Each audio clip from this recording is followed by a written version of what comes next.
Hello guys, welcome. Collective reading tayo ngayon. Tingnan natin kung anong energy ng person mo. Para ito sa mga no contact situation, okay? Give me the message. Anong energy ng person mo ngayon?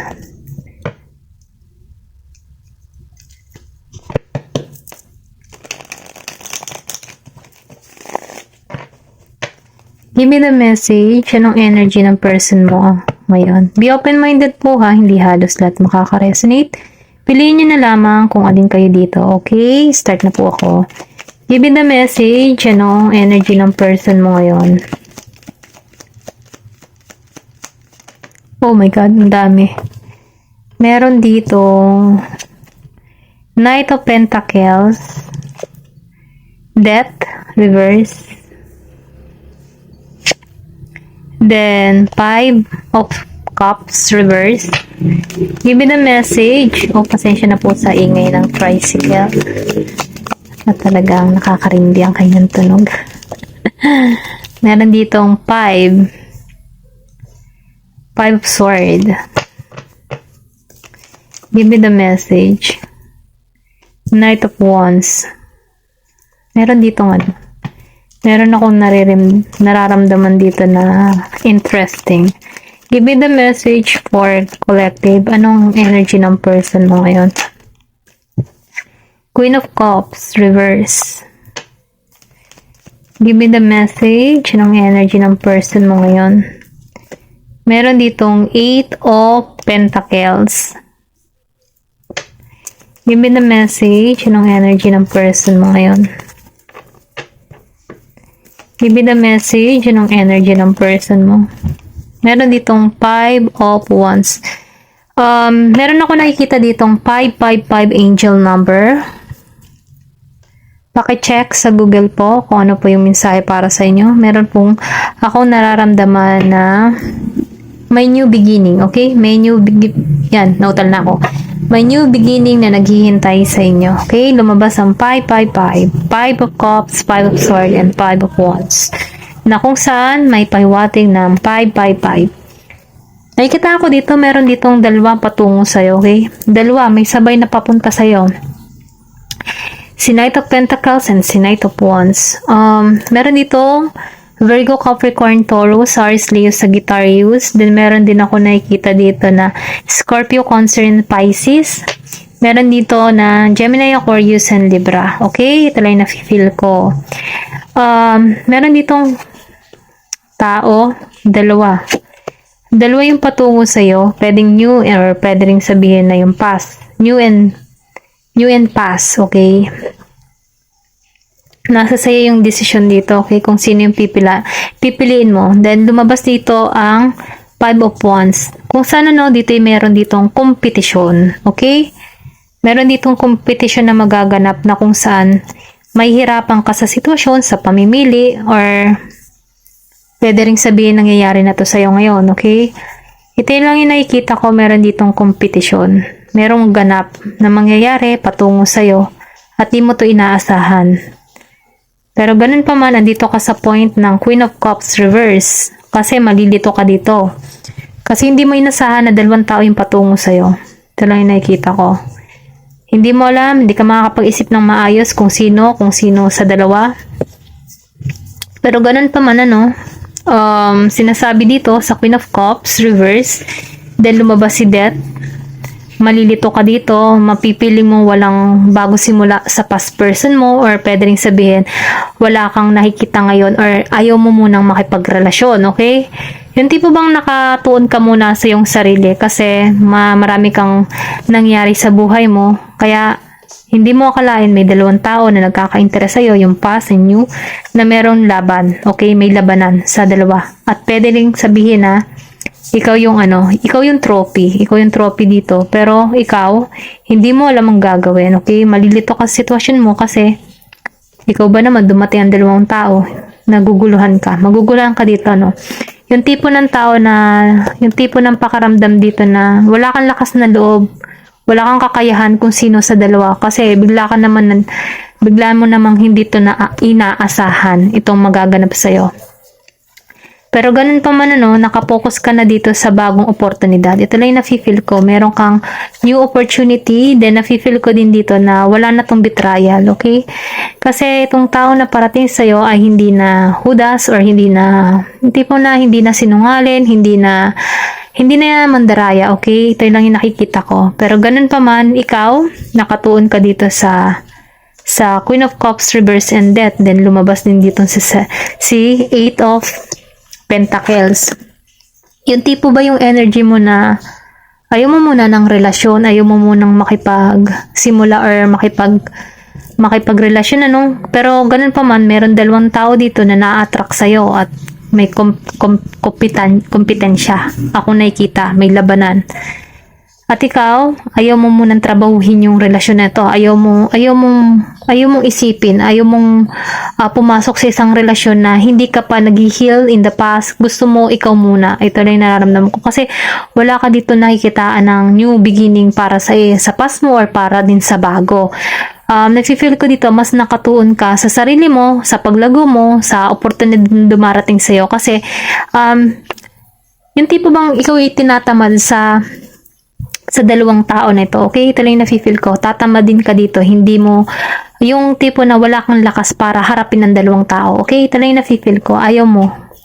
Pero ganun pa man ano, ito, ang energy nito, offer. Kung makikita mo dito, Two of Cups, dalawang tao. Dalawang tao yung po-offer sa'yo.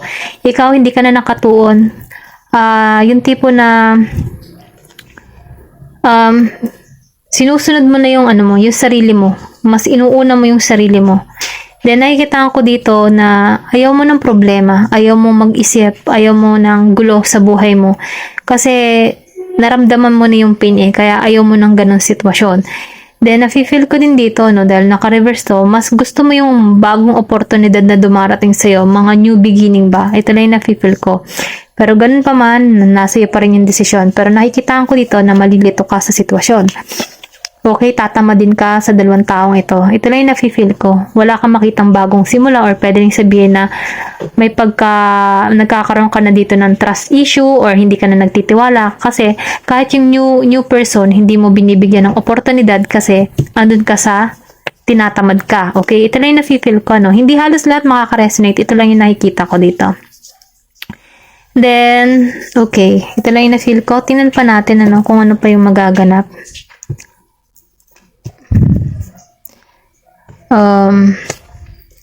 Give me the message.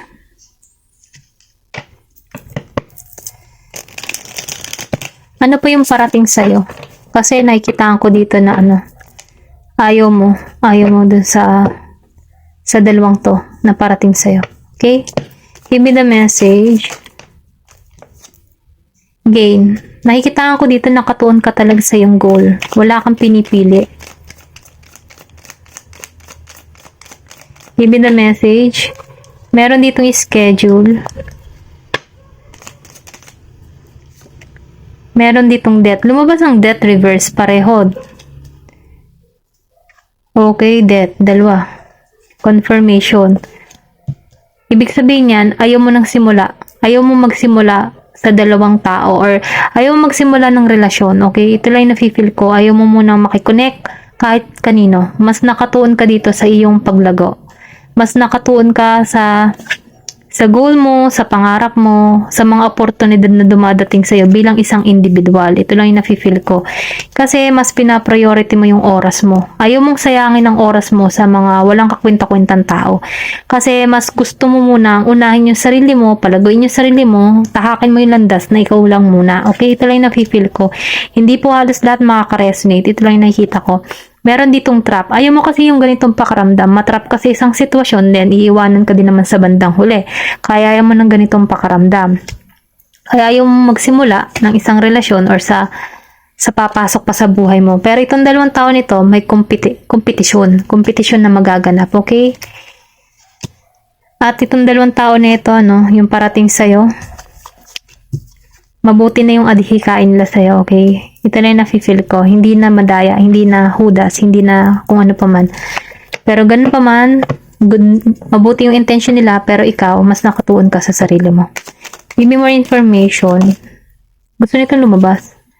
Meron ditong course. So, ibig sabihin meron ditong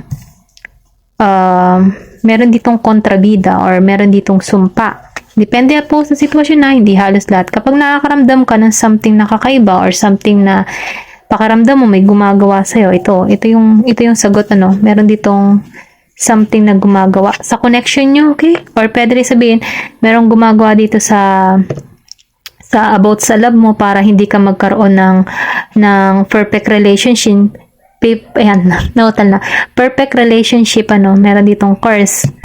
Kaya hindi ka tumutuon sa love. Nakatuon ka lang muna sa paglago mo para sa iyong sarili. Ito lang yung nakikita ko. Gusto mo lang siguro muna or kung nakakaramdam ka ng something na parang pakaramdam mo, kinurse ka, ito na yung sagot, okay? Tingnan natin kung ano tong course.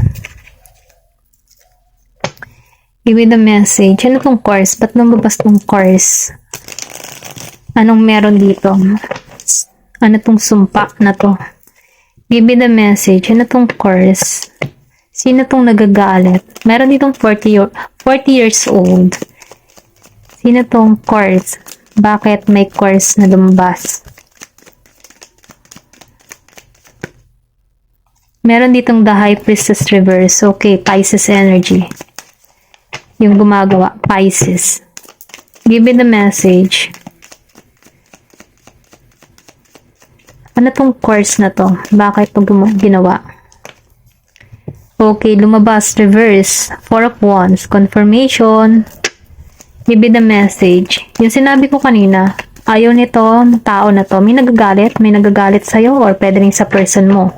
Meron ditong nagagalit na inggit sa buhay mo. Ayaw ka magkaroon ng perfect love or relationship kasi meron ditong gumawa ng something na kakaiba para sa involved sa love story mo, okay? Hindi halos lahat po, piliin nyo na lamang. Kung pakaramdam mo, ikaw ito, okay? Pero kung hindi naman to sa'yo at hindi naman ganito yung istorya nyo, huwag nyo na lang angkinin, okay? Meron ditong the Emperor. Reverse. Give me the message. Give me the message. Okay, meron dito 9 of Sword. Ito yung lumabas sa curse. Itong tao na to, yung gumagawa ng curse, Pisces energy. Siya yung tipo ng tao na, hindi siya balanse ngayon, okay? Itong tao na to, nagbigay sa'yo ng curse or nagbigay ng sumpa sa relasyon nyo in the past or kung bakit wala ka nagiging perfect na relasyon, bakit lagi ka nauuwi sa pagkasawi, Dahil meron ditong nakabalot na sumpa or curse. Pero ganun pa man, hindi ka na nagtutuon sa relasyon mo. Mas nagtutuon ka muna sa sarili mo, sa goal mo, sa mga pangarap mo dahil meron ditong paglago. Kaya hindi ka nagiging mapalad sa iyong love, sa iyong pag-ibig, larangan ng pag-ibig. Meron ditong nakabalot na hiwaga. Itong tao na ito ay Pisces. Pisces ang gumagawa, okay? Ito yung nafe-feel ko, Pisces, na meron siyang birth chart sa kanyang Pisces birth chart niya, meron siyang Aries, okay? Aries, Sagittarius, or Leo, okay? Meron siyang ganung birth chart na merong Gemini, Aquarius, Libra. Piliin niyo na lamang kasi yung birth chart, yun yung oras ng kanyang zodiac sign, oras ng kanyang kapanganakan, or kailan siya pinanganak. Dun lalabas yun, kanyang kabuuan ng birth chart kung sino man tong tao na to, okay? Meron siyang Pisces, meron din siyang Aries, and meron din siyang Leo, Sagittarius, Gemini, Aquarius, or Libra. Okay? Ito lang yung nafe-feel ko. Itong tao na to, yung witch dito, yung mangkukulam. Saradong isip nito, pulos galit lang. Hindi siya mabuting magulang, hindi siya mabuting ina, hindi siya mabuti Ang gusto lang nito ay manira ng kapwa, magbigay ng pasakit sa kapwa, or merong inggit. Dahil maybe before nakikitaan ka nito na masaya ka sa love life mo, maayos ka, Dahil meron ditong nanira, naiinggit sa relasyon nyo, Nakikitaan kanya kasi dito na magtatagumpay ka sa love partner mo, kaya ginagawan ka nito ng something na ganito. Kaya meron ditong sumpa. Hindi halos lahat po, no? Piliin nyo na lamang. Then, kaya ka hindi nagiging matagumpay yung relasyon nyo dahil failed yung mga past relationship mo, palaging parang yung pattern, paulit-ulit na lang na gano'n, yung tipo na kahihiwalay mo na, pero ganun pa rin yung nangyayari, tapos may bago ka ulit, tapos ganun pa rin yung pangyayari, tapos meron ka ulit new person, tapos ganun pa rin yung pangyayari, parang paulit-ulit na nasasaktan ka, kasi nga, meron ditong tao na iinggit, at yun ay si Pisces, okay? Wala tong kakayahan or wala tong tapang saradong isipan nito. Gusto lang to ay manira ng manira. Pero ganun pa man nakikitaan ko to na nalampasan mo to. Kasi nag-heal ka na dito eh. Ito lang yung nakikita ko, no? Nakahil ka na dito sa naranasan mong ito. Natapos mo na to dahil doon, hindi ka na muna ngayon nagre-relasyon, okay?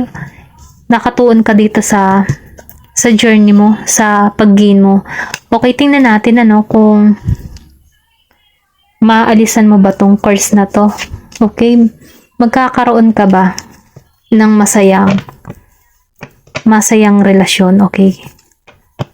Matatapos na ba tong course na yan? Magkakaroon ka ba ng masayang relasyon? In the end, give me the message. Magkakaroon ka ba ng masayang relasyon in the end? Meron ditong 3 of Wands. Meron dito nag-iintay, okay? Meron ditong pag-iintay. Give me the message. I think meron ditong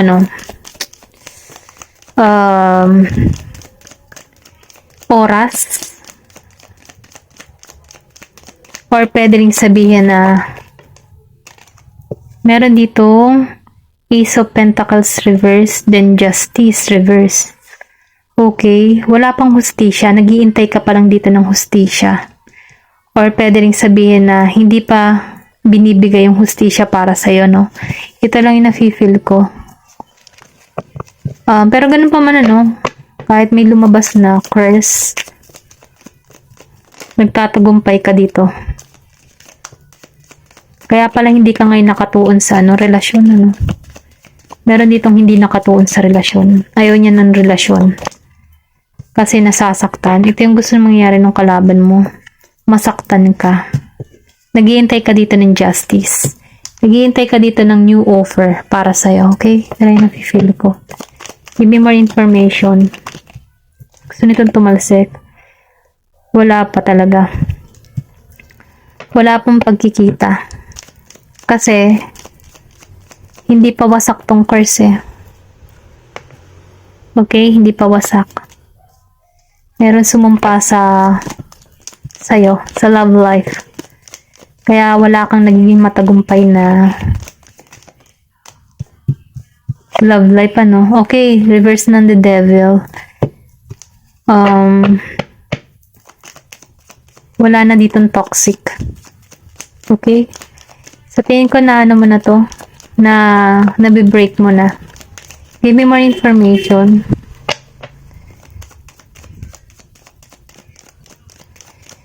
I think sinasabi dito na mag-intay ka lang. Knight of Sword. Meron ditong tutungo sa'yo. Meron pa rin naghihintay sa'yo. Give me more information. Queen of Sword, okay? Matatag ka na dito. Nafe-feel ko, hindi ka na rin naapektuhan dito sa mga ginagawa sa'yo. Naalisan mo na natatanggalan mo tong ganitong pakaramdam, okay? Yung curse, sakit, yung mga sakit na nararanasan mo. Kahit gusto ng tao na to, yung gumagawa ng masama sa'yo na wala kang maging maayos na karelasyon or walang teamwork para na mangyari sa'yo, na mangyari sa'yo, Hindi to magtatagumpay kasi the devil reverse na siya. Kaya mo tong kaya mo tong maalisan, kaya mo tong mawasak, okay? Kailangan mo lang dito ay pagtitiwala at panalangin sa Diyos kasi narito ka sa energy ng Queen of Swords. Nagkakaroon ka dito ng transformation. Maybe before nakaranas ka dito na nababagabag ka, nahihirapan ka sa sitwasyon, yung tipo na feeling down, pero dahil naka-reverse na siya, naalisan mo to eh. Kumbaga nakukomplete mo na yung cycle dito. Ikaw lamang dito ay nag-iintay, okay? May pag-iintay lang ditong nangyayari. Okay, ito lang yung nafe-feel ko. Kasi yung justice dito, hindi pa ipinagkakaloob. I think, pag natapos na itong nangyayari, ano, kasi buhay pa yung gumagawa. Buhay pa yung gumagawa nito eh. Pero I think, pag nawala na tong gumagawa ng curse mo, no, dire-diretso na yung parating sa'yo. Ito lang yung nararamdaman ko. Sinasabi dito, no, sundin mo yung inner voice mo. Okay? Sundin mo yung inner voice mo. Dahil meron ditong transformation na magaganap sa'yo. Dahil doon, ano, may lakas at tapang ng loob ka dito na alisan to mga bagay na ito. Okay? Mabibreak mo to. Naniniwala ako na mabibreak mo ito. Okay? Bagamat ngayon walang justice, pero maaalisan mo to. Kasi ikaw yung bida dito. Ito lang nakikita ko, ano. Kasi nakalabas dito yung, ano, naka-reverse na yung devil eh. Mahina na to. Wala pa lang to nangyayari sa'yo ngayon na simula for love life mo kasi nakatrap ka pa sa sitwasyon. Pero ganun pa man, pag naalisan mo to, na-discover mo to, na may something na ganito pala sa iyo, matatapos na to, okay? Gagawa ka na syempre ng hakbang or action or pwede rin sabihin na gumamit ka na ng mga cleansing or may mga cleansing ka sa inyong bahay, okay? Mga kontra-kontra. Nang sa ganun na, no, maalisan mo yung ganitong pakaramdam. Ito lang yung nakikita ko, maalisan mo to, mawawasak mo tong curse na to. Dahil the devil energy, mahina to, okay? Ito lang yung nafe-feel ko, no, manalig at manampalataya. Ayun lamang, ano, hindi po halos lahat makaka-resonate. Piliin nyo na lamang kung alin kayong part dito. Kung pakaramdam nyo may something na gumagawa sa inyo, kwento nyo po ito, okay? Thank you for watching and love and peace.